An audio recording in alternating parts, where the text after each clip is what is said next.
یہ جو اگلا فیز ہے اس میں ہم نے آزادی تحریک پہ پورا زور لگانا ہے. میں انشاءاللہ چند دنوں میں ڈیٹ دینے لگا ہوں.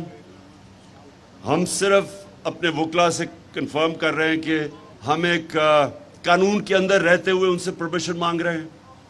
جیسے ہمیں یہ پرمیشن ملتی ہے اور یہ زیادہ دیر نہیں ہے، میں آپ کو ابھی کال دوں گا.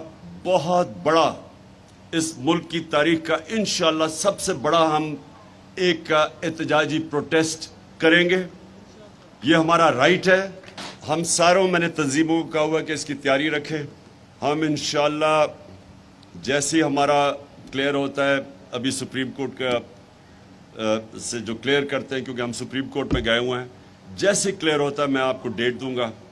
میں سب کو چاہتا ہوں آپ جتنے بھی ڈیلیگیٹس بیٹھے ہوئے اپنے علاقوں میں تیاری کریں، کیونکہ میں اس کو یہ نہیں سمجھتا ہم پالیٹکس کر رہے ہیں. میں اس کو یہ سمجھتا ہوں کہ یہ ہم اپنے ملک کے لیے جہاد لڑ رہے ہیں. آزادی، ایک مسلمان جب اپنی آزادی کے لیے کھڑا ہوتا ہے وہ جہاد ہوتا ہے.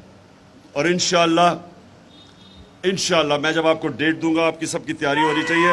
میں جب ابھی ختم کر رہا ہوں، بس قادری صاحب آپ آ کے وہ جو ہندوستان میں ہمارے نبی صلی اللہ علیہ وسلم کی شان میں گستاخی ہوئی اس کے اوپر ایک قرارداد پاس کریں گے. لیکن میں آخر میں صرف یہ کہنا چاہتا ہوں آپ کی بہت بڑی ذمہ داری ہے. واحد پارٹی ہے جو اس ملک کو اکٹھا رکھ سکتی ہے. سارا سٹیٹس کو چوروں کا اکٹھا ہو گیا آپ کے خلاف اور عوام آپ کے ساتھ آ کے کھڑی ہوگی. اور یہ جو عوام آپ کے ساتھ کھڑی ہوئی ہے یہ کبھی کبھی ملک کی تاریخ میں اس طرح قوم کھڑی ہو جاتی ہے ایک پارٹی کے پیچھے. یہ بھی ہمارے اوپر ذمہ داری ہے. اور انشاءاللہ میرا یہ ایمان ہے کہ آنے والے دنوں میں ہم ہی وہ پارٹی بنیں گے جو اس ملک کو حقیقی آزادی اور حقیقی جمہوریت کی طرف لے کے جائیں گے.